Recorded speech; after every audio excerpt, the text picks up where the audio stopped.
Hey, it's Lauren from Triple Lifestyle, and today we're going to talk about high-yield savings accounts. We'll go over what they are and which ones are best, and by the end of this video, you'll be ready to start earning more on your savings.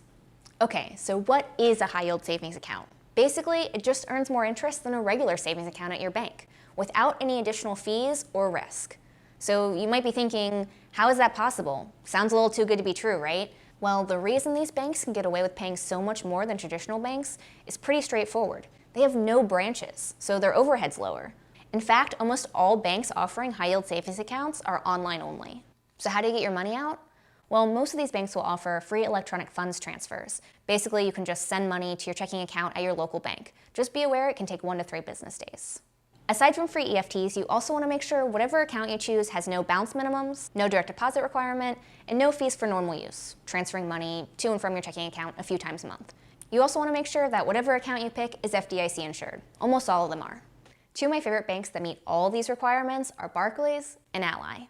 And crucially, both of them have a really good track record of paying whatever the fair market interest rate is for a high-yield savings account at all times. And just so you know, they didn't pay me to say that.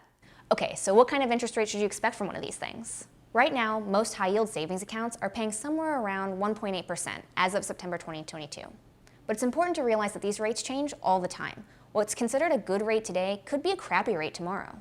Just make sure you're getting whatever the current fair market rate is, which you can get a feel for on a site like bankrate.com. But honestly, Barclays and Ally always seem to be right on the money, and that's what's most important to me. I don't want to waste my time chasing fractions of a percentage point, opening new accounts every year. I just want one good account that I can set and forget. All right, so now you know how to find a good high-yield savings account. But are these things even worth switching to in the first place? The answer is yes. It's definitely worth opening one of these things. But if I'm being honest, it's not going to revolutionize your financial life. And that's because savings accounts are one of the worst ways to make your money grow. After accounting for inflation, the real interest rate on a high-yield savings account is usually negative. That means you're losing buying power every year. Here's what we do with our money. We typically keep around 2 to 3 months of expenses in our checking account.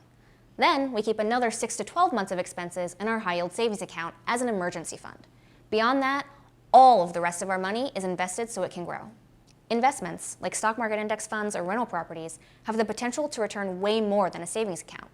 But they're also riskier, which is why they tend to not be very suitable for a short-term safety net. So save up some money first and invest all the rest.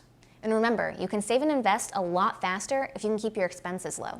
And at the end of the day, the amount of money that you're able to save is way more important than where you put it.